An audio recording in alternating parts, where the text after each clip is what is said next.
it's Professor Smith, and I would like to walk through a Chebychev problem with you. So I have this example from your homework in which a sample of test scores is arranged in ascending order. They give us the mean and the standard deviation here in the problem, but that's not always the case, and I'll show you how to handle it if it is not given.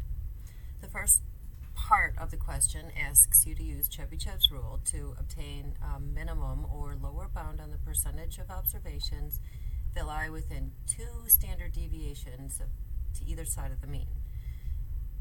2 is the key word in this problem. That is, 2 is equal to the value of k. And as I showed you in class, when you plug 2 in for k, you get 75%.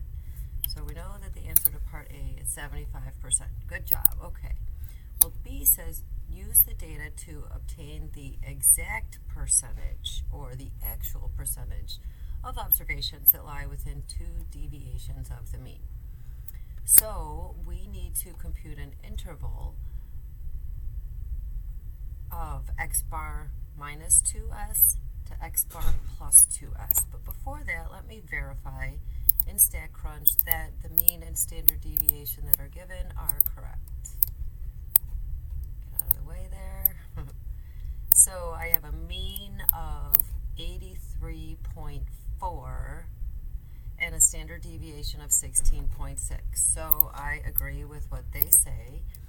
And I'm just opening a blank document here to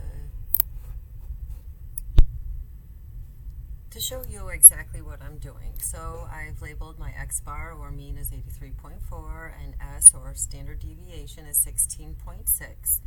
And as I mentioned, we need to calculate the limits of the interval, which I have written here. So that will be 83.4 minus 2 times 16.6 for the low limit, and 83.4 plus 2 times 16.6 for the high limit. I encourage you to pause this here and verify the limits of the interval. Okay, did you get it? For the lower limit, I got 50.2. And for the upper limit, I got 116.6.